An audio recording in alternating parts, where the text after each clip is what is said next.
ইসলামী আন্দোলনের মোহতারাম আমির পীর সাহেব চরমোনাই ঘোষণা দিয়েছেন, ইসলাম দেশ ও মানবতার পক্ষে এবার ভোটের বাক্স একটা হবে ইনশাআল্লাহ। আমি বিশ্বাস করি আজকে মঞ্চে যারা আছেন যদি আমরা মুনাফিকি না করি, মঞ্চে যারা আছে যদি মুনাফিকি না করি, মুখের এবং কাজের কথা যদি একসাথে থাকেন, মুখের সাথে কাজের যদি মিল থাকেন, আমি এই লক্ষ জনতার সামনে কসম করে বলতে পারি আগামীতে ক্ষমতায় যাবে ইসলাম, ক্ষমতায় যাবে ইসলাম, কোনো সন্দেহ নাই। জাতীয় ঐক্যের জন্য যে ঐতিহাসিক ভূমিকা রেখে চলেছেন, আমি মনে করি চরমোনাই পীর সাহেব সেই চেষ্টার ক্ষেত্রে একটি গুরুত্বপূর্ণ ঐতিহাসিক উদারতা, অবদান, মহব্বত রেখে ইতিহাসের একটি স্রষ্টা হয়ে তিনি থাকলেন।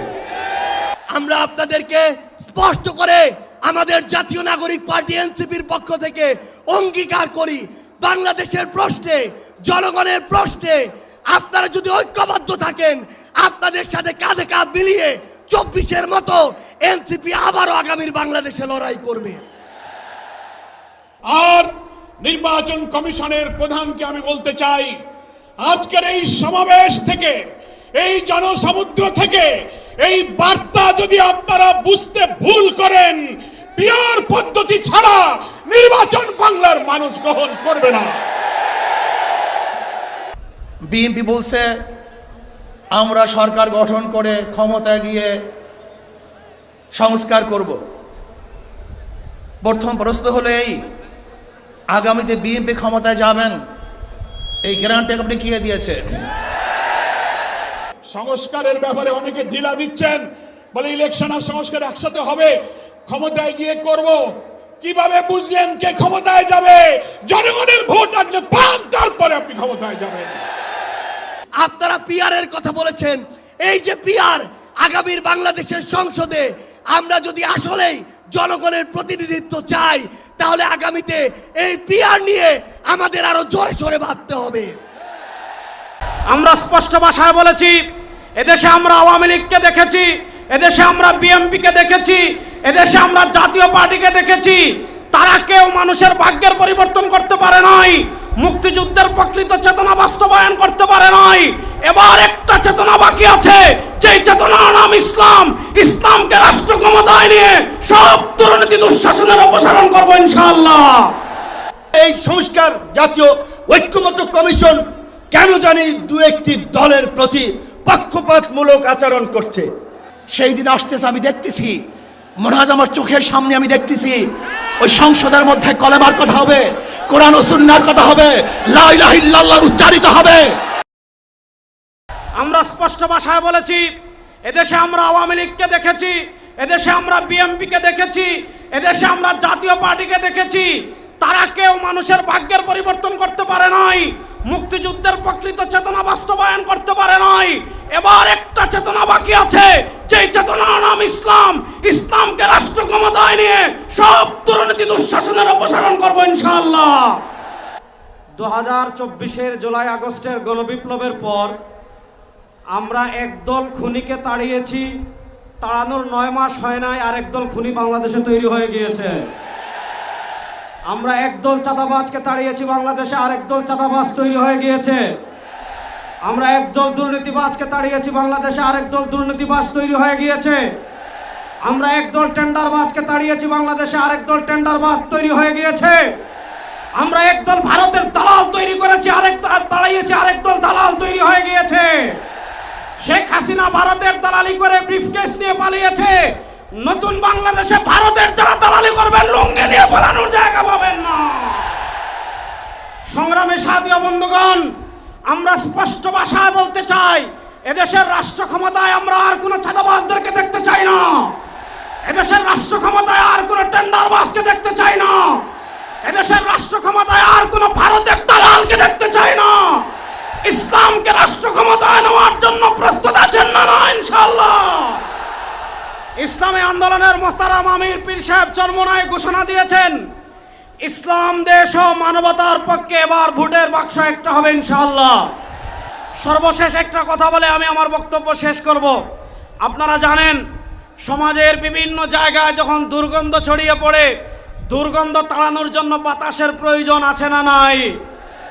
আমাদের রাজনীতিতে দুর্গন্ধ, আমাদের সংসদে দুর্গন্ধ, আমাদের বিচার ব্যবস্থায় দুর্গন্ধ, আমাদের অর্থনীতিতে দুর্গন্ধ। 52 বছর যারা রাষ্ট্র পরিচালনা করেছে, এদেশে সারা দুর্গন্ধই ছড়িয়েছে। এই দুর্গন্ধকে দূর করার জন্য বাতাসের প্রয়োজন আছে। সেই পুরো বাংলাদেশে এবার বাতাস হবে হাত পাখা ইনশাআল্লাহ। সেই হাত পাখার বাতাস ছড়িয়ে দেওয়ার জন্য প্রস্তুত আছেন না নাই? আরে ভাই, আমাদের কোনো মার্কা আছে? ইসলামের পক্ষের কোনো মার্কা আছে? মুক্তিযুদ্ধের প্রকৃত চেতনার কোনো মার্কা আছে? ভারতীয় আধিপত্যবাদ মোকাবেলার কোনো মার্কা আছে? ওরে কোন সে মার্কা? সবাই বলো, এবার যাবে সারা বাংলায়। পিসাব জন্ম নয়, শাখা জন্ম নয়, নারে তাকবীর। 2024 সালের ছাত্র জনতার অভ্যুত্থানের আমার সহযোদ্ধারা, আপনারা কেমন আছেন? আমার সামনে আজ এই ইসলামী আন্দোলন বাংলাদেশের মহাসমাবেশে যে লক্ষ ছাত্র জনতার উপস্থিতি, তারাই ছিল আমাদের জুলাই অভ্যুত্থানের অন্যতম সহযোদ্ধা। কে কি বলল সেটাতে আপনাদের আমাদের কিছু আসে যায় না। আমরা যতক্ষণ জুলাই অভ্যুত্থানের ওই স্পিরিটে নিজেদের বুকে ধারণ করে শহীদের যে আত্মত্যাগ, জুলাইয়ের যোদ্ধাদের যে রক্ত দেয়া, সেগুলোকে আমরা যতক্ষণ ধারণ করে সামনের দিকে এগিয়ে চলবো, ততক্ষণ কারো প্রপাগান্ডা আমাদের কিছু আসে যায় না। ততক্ষণ ওই বিদেশি এজেন্টদের চক্রান্তে আমাদের কিছু আসে যায় না। আমাদের মনে আছে ওই 3, 4, 5 আগস্টে আমাদের আমির সাহেব, সিনিয়র নায়েব আমির সাহেব কিভাবে মার্চ টু গণভবনের ঘোষণা দিয়েছিলেন। আমরা স্পষ্ট করে আপনাদেরকে একটা কথা বলি, এই 24 পরবর্তী বাংলাদেশে আমরা যারা অভ্যুত্থানের সহযোদ্ধা ছিলাম, আমরা যদি ঐক্যবদ্ধ থাকি, আগামীর বাংলাদেশে আর কোনো ফ্যাসিস্ট কোনো নামে কোনো ব্যক্তিকে সামনে রেখে কোনো দলকে সামনে রেখে এই বাংলাদেশে দাঁড়াতে পারবে না। এখন জনগণের সামনে আমাদের দৃষ্টান্ত স্থাপন করতে হবে। আমরা আমাদের কাজের মাধ্যমে প্রত্যেকটি ক্ষেত্রে যেন সেই দৃষ্টান্ত স্থাপন করতে পারি। আজকে যখন আমি আসছিলাম, রাস্তার আশেপাশের প্রত্যেকটি মোড়ে আমার ইসলামী আন্দোলন বাংলাদেশের সহযোদ্ধারা ট্রাফিকিং এর কাজ করছে। এটাই হচ্ছে দৃষ্টান্ত যে আমরা কাজ করব, আমাদের রাজনৈতিক সমাবেশ করব, একই সাথে জনগণের যেন দুর্ভোগ না হয় সেটাও আমাদের মাথায় থাকবে। আমরা এর আগেও দেখেছি এই মাঠে প্রোগ্রাম হয়েছে, প্রোগ্রাম শেষ করে মাঠের প্রত্যেকটি ময়লাকে পরিষ্কার করা হয়েছে। এটাই হচ্ছে আগামীর বাংলাদেশের দৃষ্টান্ত যে আমাদের যারা সাময়িক যদি কোনো সমস্যা হয়, আমরা আবার ঐক্যবদ্ধভাবে সেই সমস্যার সমাধান করব। একটা জিনিস মনে রাখতে হবে, এই অভ্যুত্থানে আপনারা যখন ঢাকার গুরুত্বপূর্ণ পয়েন্টগুলো থেকে শুরু করে দেশের বিভিন্ন রণক্ষেত্রে অংশগ্রহণ করেছেন, আপনাদেরকে পাঞ্জাবি পায়জামা টুপি দেখে টার্গেট কিলিং করা হয়েছে। আমার মাদ্রাসার অসংখ্য ভাই এই টার্গেট কিলিং এর শিকার হয়েছেন। আগামীর বাংলাদেশে কেউ যেন কাউকে ট্যাগিং করে টার্গেট কিলিং এর শিকার না করতে পারে, সে বিষয়ে আমাদের ঐক্যবদ্ধ থাকতে হবে। আমরা সংস্কার বিচারকে সামনে রেখে আমাদের এই লড়াই করছি। আপনারা পিআর এর কথা বলেছেন, এই যে পিআর, আগামীর বাংলাদেশের সংসদে আমরা যদি আসলেই জনগণের প্রতিনিধিত্ব চাই, তাহলে আগামীতে এই পিআর নিয়ে আমাদের আরো জোরে সোরে ভাবতে হবে। আমরা আপনাদেরকে স্পষ্ট করে আমাদের জাতীয় নাগরিক পার্টি এনসিপির পক্ষ থেকে অঙ্গীকার করি, বাংলাদেশের প্রশ্নে, জনগণের প্রশ্নে আপনারা যদি ঐক্যবদ্ধ থাকেন, আপনাদের সাথে কাঁধে কাঁধ মিলিয়ে 24-এর মতো এনসিপি আবারও আগামীর বাংলাদেশে লড়াই করবে। আমাদের এই বাংলাদেশের 24-এর অভ্যুত্থানের স্পিরিটের প্রশ্নে, ওই খুনিদের বিচারের প্রশ্নে, রাষ্ট্রের সংস্কারের প্রশ্নে আমরা ঐক্যবদ্ধভাবে এগিয়ে যাব। আমরা যতদিন ঐক্যবদ্ধ থাকব, ততদিন এই বাংলাদেশে আর কোনো হাসিনা মাথা উঁচু করে দাঁড়াতে পারবে না। ইনশাআল্লাহ আপনাদের সাথে আমাদের আবারও দেখা হবে রাজপথের লড়াইয়ে অথবা বিজয়ে। ততদিন পর্যন্ত সত্যের সাথে থাকবেন, ন্যায়ের সাথে থাকবেন। যত বড় খুনি, যত বড় সাহসী, যত বড় নেতাই ফ্যাসিস্ট হয়ে ওঠার চেষ্টা করুক না কেন, আমরা ঐক্যবদ্ধভাবে তাদেরকে প্রতিহত করব ইনশাআল্লাহ। ইনকিলাব জিন্দাবাদ। বাংলাদেশের ইতিহাসে, রাজনীতির ইতিহাসে আজকের দিন এক ঐতিহাসিক দিন। কেন ঐতিহাসিক দিন?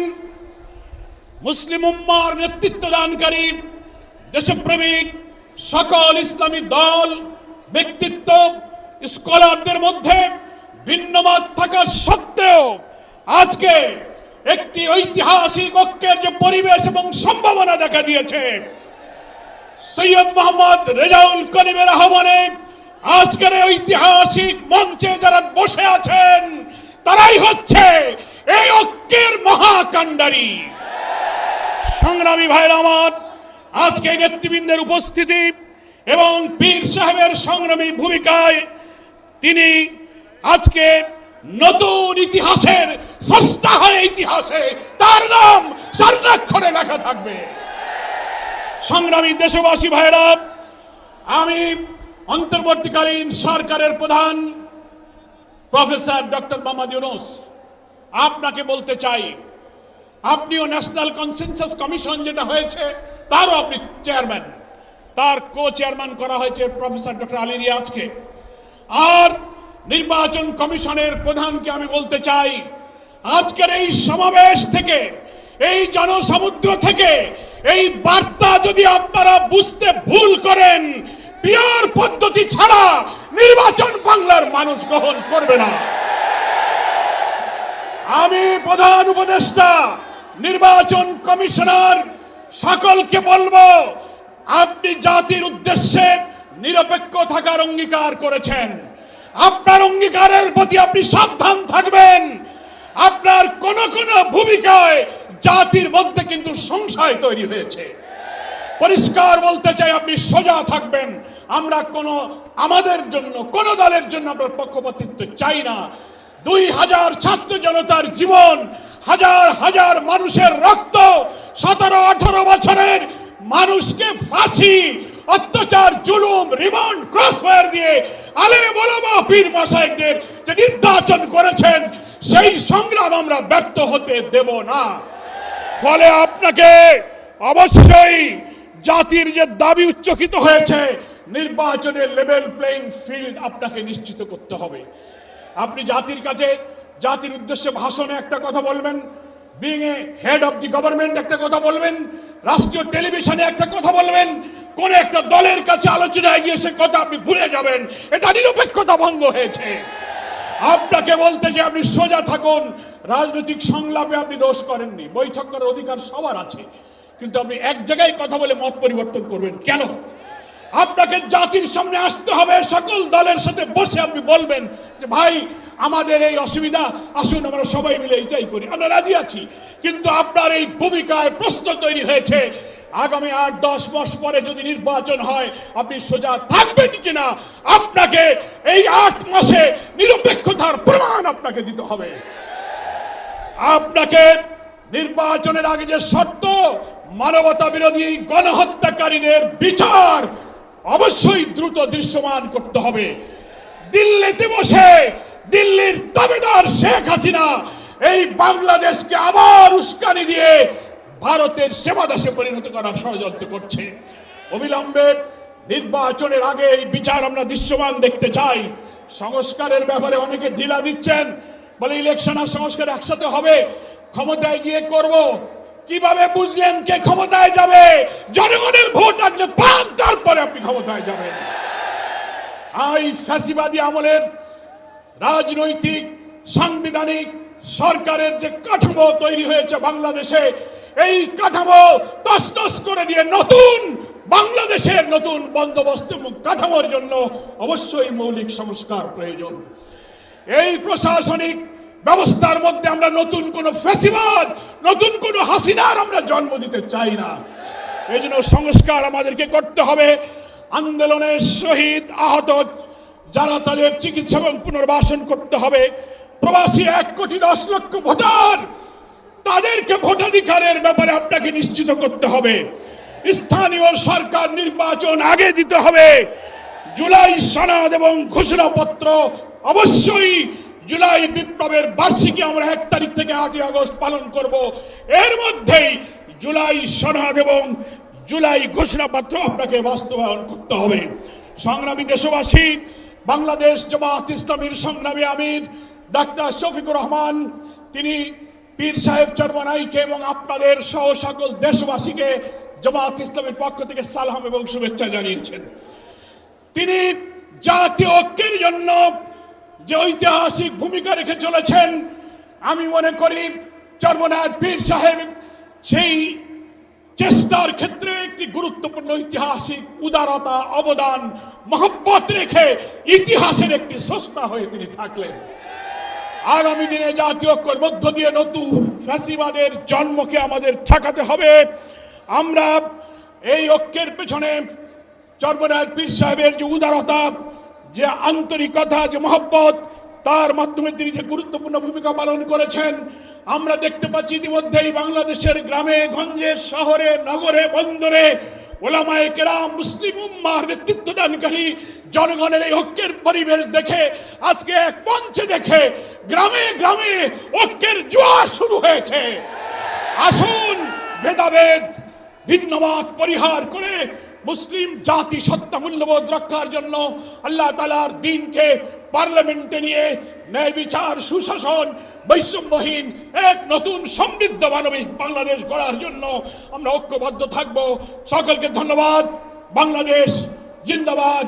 ওমা তৌফিক ইল্লা বিল্লাহ। আসসালামু আলাইকুম ওয়া রাহমাতুল্লাহি ওয়া বারাকাতুহু। ইসলাম প্রিয় দেশপ্রেমী ভাইয়েরা আমার, আজকে সম্মেলন কেন? আমরা পিআর সিস্টেম নির্বাচন চাই, সংখ্যানুপাতিক হারে নির্বাচন চাই। বিএনপি কেন মানছে না? বিএনপি তো দাবি করেছে আমরা জাতীয় সরকার গঠন করব, এটা বিএনপির দাবি। আর জাতীয় সরকার গঠন করার জন্য সবচেয়ে ভালো পদ্ধতি পিআর সিস্টেম নির্বাচন। জাতীয় সরকার সর্বদলের অংশগ্রহণমূলক সরকার, আর সর্বদলের অংশমূলক সরকার গঠন হতে পারে একমাত্র পিআর সিস্টেম নির্বাচনের ভিত্তিতেই। তাহলে কেন বিএনপি মানছে না? কারণটা কি আমি তো বুঝি না। অবশ্যই বিএনপিকেও পিআর সিস্টেমে নির্বাচন মানা উচিত। সংস্কার চাই। বিএনপি বলছে আমরা সরকার গঠন করে ক্ষমতায় গিয়ে সংস্কার করব। প্রথম প্রশ্ন হলো এই, আগামীতে বিএনপি ক্ষমতায় যাবেন, এই গ্যারান্টি আপনি কে দিয়েছে? আপনি কিভাবে ভেবেছেন যারা 91 থেকে 96 পর্যন্ত ফেল করার কারণে 96 ক্ষমতায় আসতে পারে নাই, আবার 2001 থেকে 2005 পর্যন্ত দেশ চালাবার কারণে 2008-এও তারা ক্ষমতায় আসতে পারে নাই। 2001-এ বিএনপি ইশতেহার ঘোষণা করেছিল, সেই ইশতেহারের মধ্যে 10%ও বিএনপি বাস্তবায়ন করতে পারে নাই। এমনকি 2001-এ বিএনপির ইশতেহারের 1 নম্বর শর্ত তারা পালন করতে পারে নাই। আমি বিশ্বাস করি আগামীতে ক্ষমতায় কে যাবে না যাবে আমি জানি না, কিন্তু বাংলাদেশের জনগণ কোন দুর্নীতিবাজ, চাঁদাবাজ, দখলবাজ, খুনিদেরকে আর ক্ষমতায় নিবে না। বাংলাদেশের জনগণ রক্ত দিয়েছে, জীবন দিয়েছে বাংলাদেশে চাঁদাবাজি করার জন্য নয়, খুন করার জন্য নয়, দেশকে দখল করার জন্য নয়, দুর্নীতি করার জন্য মানুষ রক্ত দেয় নাই, জীবন দেয় নাই। বাংলাদেশের মানুষ জীবন দিয়েছিল, মানুষ মুক্তি পাবে, শান্তি পাবে। আমার গরিব দুঃখী মেহনত মানুষ ক্ষুধার্ত থাকবে না। বাংলাদেশের একজন মানুষও খোলা আকাশের নিচে থাকবে না। বাংলাদেশের একজন গরিব বস্ত্রহীন থাকবে না। আমার বাংলাদেশের কোন মানুষ গুম হবে না, খুন হবে না, বাংলাদেশের কোনো ব্যবসায়ীকে চাঁদা দিতে হবে না, বাংলাদেশের প্রত্যেক নাগরিক অধিকার বাস্তবায়ন হবে, তারা শান্তিতে বসবাস করতে পারবে, নির্বিঘ্নে ঘুমাতে পারবে, আমার মা বোনরা ইজ্জত দিয়ে রাস্তায় চলাফেরা করতে পারবে, বাংলাদেশের মসজিদ থাকবে, মাদ্রাসা থাকবে, দাড়ি থাকবে, টুপি থাকবে, দাড়ি পরে কেউ আক্রমণ করতে পারবে না, টুপিকে ছিনিয়ে কেউ নিতে পারবে না, ইসলামের বাইরে কেউ আইন পাস করতে পারবে না। এর জন্য জীবন দিয়েছিল, রক্ত দিয়েছিল। দ্বিতীয়বার দাড়ি টানবে এই দৃশ্য দেখার জন্য মানুষ রক্ত দেয় নাই। মৌলবাদের বিরুদ্ধে আলোক আঙ্গুল তুলবে, মোল্লা বলে গালি দিবে, আজকে টুপি দাড়িওয়ালাদের ক্ষমতায় যেতে দেবে না, এই স্লোগান শোনার জন্য মানুষ রক্ত দেয় নাই। এই দৃশ্য দেখার জন্য বুকের তাজা রক্ত জমিনে ঢেলে দিয়ে মানুষ শাহাদাত বরণ করে নাই, বরং বাংলাদেশের মানুষ শাহাদাত বরণ করেছিল এই জাতিকে মুক্তি দেওয়ার জন্য, কোরআন ও সুন্নাহর আইন বাস্তবায়ন করার জন্য। বাংলাদেশের মানুষ ওই ভারতের গোলামি করার জন্য রক্ত দেয় নাই। বাংলাদেশের মানুষ ভারত আমাদের দেশে কর্তৃত্ব নেতৃত্ব করবে, আমেরিকা আমাদের দেশে কর্তৃত্ব নেতৃত্ব করবে, এর জন্য বাংলাদেশের মানুষ জীবন দেয় না, রক্ত দেয় নাই। বাংলাদেশের মানুষ সাধন, তারা নিজেরা আইন প্রণয়ন করবে, নিজেরা সংসদ পরিচালিত করবে, তারা নিজেদের পায়ে দাঁড়াবে। বাংলাদেশের মানুষ জীবন দিতে পারে কিন্তু কার গোলামি করতে পারে না। প্রিয় ভাইয়েরা আমার, আমি বিশ্বাস করি আজকে মঞ্চে যারা আছেন, যদি আমরা মুনাফিকি না করি, মঞ্চে যারা আছে যদি মুনাফিকি না করি, মুখের এবং কাজের কথা যদি একসাথে থাকেন, মুখের সাথে কাজের যদি মিল থাকেন, আমি এই লক্ষ জনতার সামনে কসম করে বলতে পারি আগামীতে ক্ষমতায় যাবে ইসলাম, ক্ষমতায় যাবে ইসলাম, কোনো সন্দেহ নাই।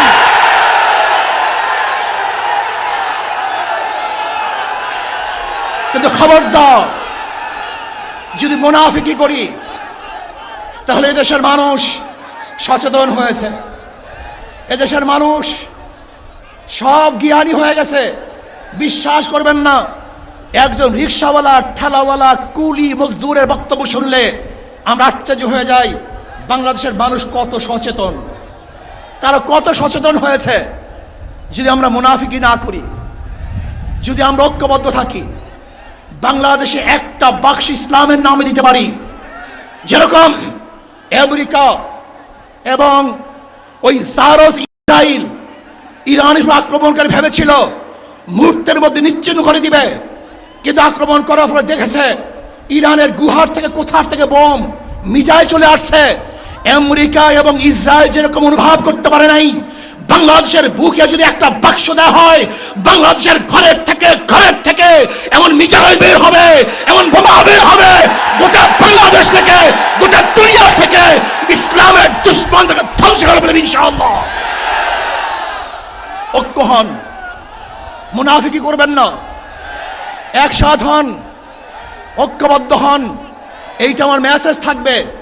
যদি ঐক্যবদ্ধভাবে ক্ষমতার লোভকে সংবরণ করে আমি ক্ষমতায় যেতে চাই না, ইসলামকে ক্ষমতায় নিতে চাই।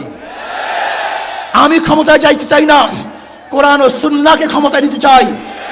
যদি আদর্শ লালন করেন, এই নীতি আদর্শ যদি গ্রহণ করেন, ইনশাআল্লাহ নাসরুম মিনাল্লাহি ফাতহুন করিব অবাশশিরিস সাবিরিন।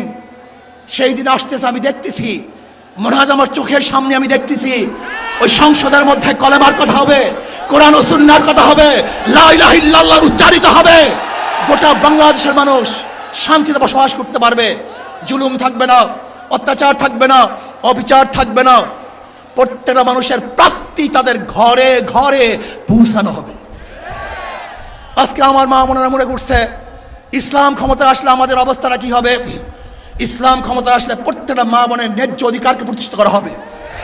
ইসলাম ক্ষমতা আসলে আগামী 5-10 বছরের মধ্যে সমস্ত গরিবরা দরিদ্র সীমার উপরে চলে যাবে। ইসলাম ক্ষমতা আসলে 28 লক্ষ কোটি টাকা বিদেশে পাচার হবে না, দুর্নীতি থাকবে না, জুলুম থাকবে না, অত্যাচার থাকবে না, নির্বিচার কোনো মানুষ আর খুন হবে না, গুম হবে না। ইসলাম ক্ষমতা আসলে শ্রমিকদেরকে তাদের অধিকার আদায়ের জন্য রাস্তায় নামার কোনো প্রয়োজন হবে না। ইসলাম ক্ষমতা আসলে কৃষক, শ্রমিক, মজদুররা তাদের অধিকারকে প্রতিষ্ঠিত করার জন্য ইসলামী সরকার তাদেরকে নিয়ে কমিটি গঠন করে তাদের প্রাপ্তি তাদের কাছে পৌঁছায় দেবে। আসুন ইসলামী হুকুমাত কায়েম করার জন্য আমরা চেষ্টা করব। আজকে আমাদের এই জনসভায় যশোর থেকে আমার কিছু ভাই আসার সময় তার অ্যাক্সিডেন্ট হয়ে শাহাদাত বরণ করেছে। আল্লাহ তাদেরকে জান্নাতুল ফেরদাউস দান করেন। আমার অনেক ভাইয়েরা আহত অবস্থায় আছে, আল্লাহ পাক তাদেরকে সুস্থ করে দেন। আসুন আজকে জনসমুদ্রে আমরা আসছি, আমাদের টাকা নাই, পয়সা নাই, নিজের পয়সা দিয়ে এসছি, নিজের খানা খেয়েছি। এই জাতিকে, এই দলকে, এই কাফেলাকে গোটা দুনিয়ার কোনো প্রশক্তি পরাজয় করতে পারবে না, থামিয়ে রাখতে পারবে না। অবশ্যই ইনশাআল্লাহ আমরা বিজয় হব। আল্লাহ আমাকে এবং সবাইকে ইসলাম হুকুমাত কায়েম করার তৌফিক দান করেন। আমরা পরিষ্কারভাবে সংস্কার কমিশনকে বলতে চাই, সমাবেশ শুধু একটা দলের দেখেছেন, সবেমাত্র শুরু হয়েছে। ইসলামী আন্দোলন আজকে করেছে, 19 তারিখ জামাত করবে, তারপরে গণ অধিকার পরিষদ করবে। রাষ্ট্র সংস্কার এবং জন আকাঙ্ক্ষার বাস্তবায়নে সমস্ত রাজনৈতিক দলগুলো জনসমাবেশের মাধ্যমে এই সরকারকে তাদের সমর্থন দেখিয়ে দেবে। তাই আমরা বলতে চাই, কোন দু একটি দলের উপরে ভিত্তি করে, দু একটি দলের কথায় সংস্কারের নকশায় পরিবর্তন আনা যাবে না। আমি সংস্কার কমিশনে বলেছিলাম, দেশ স্বাধীনের পরে ডক্টর কামাল হোসেনরা বলেছিল, আমাদের নেতা শেখ মুজিব, আমরা তো তাকে দেখে সংবিধান নির্মাণ করেছিলাম, রচনা করেছিলাম, তাকে এম্পাওয়ার করার জন্য। আজকে সংস্কার কমিশনকে বারবার আমরা বলতে চাই, দু একটি দলকে প্রাধান্য দিয়ে বেশিরভাগ জনগণের আকাঙ্ক্ষার বিপরীতে গিয়ে কোন সিদ্ধান্ত বাস্তবায়নের দুঃসাহস দেখাবেন না। আনুপাতিক হারে নির্বাচন হলে সমস্যাটা কি? কোনো সমস্যা নাই। প্রধানমন্ত্রীর মেয়াদ 10 বছরের বেশি না থাকলে সমস্যা কি? আমরা অত্যন্ত যৌক্তিকভাবে এই কথাগুলো দফায় দফায় আলোচনায় তুলে ধরছি, কিন্তু এটা পরিষ্কার, সংবিধান এই সংস্কার জাতীয় ঐক্যমত্য কমিশন কেন জানি দু একটি দলের প্রতি পক্ষপাতমূলক আচরণ করছে। এই পিয়ার পদ্ধতি তাদের এজেন্ডায় বাদ দিয়ে তারা ঘুরাই দিল। পিয়ার থেকে উচ্চকক্ষ নিম্নকক্ষ চলে গেল। উচ্চকক্ষ নিম্নকক্ষ হবে নাকি সমগ্র নির্বাচন পিয়ারের ভিত্তিতে হবে, সেটি রাজনৈতিকভাবে আগে ঐক্যমতে পৌঁছাতে হবে। একই সাথে আমি আরো একটি কথা বলতে চাই, যারা পীর সাহেব সহ জামাতের নেতৃবৃন্দ তারাও বলছে, আমরাও বলছি, আজকে সারা বাংলাদেশের উপজেলা, পৌরসভা, সিটি কর্পোরেশনে স্থানীয় জনপ্রতিনিধি নাই। জনগণ চরম দুর্ভোগের শিকার হচ্ছে সেবা পেতে গিয়ে। সরকারের উন্নয়নমূলক কর্মকাণ্ড ব্যাহত হচ্ছে এবং 50 বছরের যে অভিজ্ঞতা, নির্বাচনের পরে রাজনৈতিক দলগুলো, এমপিরা মিলে, মন্ত্রীরা মিলে কেন্দ্র দখল করে তাদের নেতাদেরকে পুলিশ প্রশাসনকে দিয়ে জেতায়। কাজী এই সরকারের আমলে যেমনিভাবে জাতীয় নির্বাচন হবে, একই সাথে অনতি বিলম্বে আমরা স্থানীয় নির্বাচন আয়োজনেরও দাবি জানাচ্ছি। সবাই ভালো থাকবেন। আসসালামু আলাইকুম।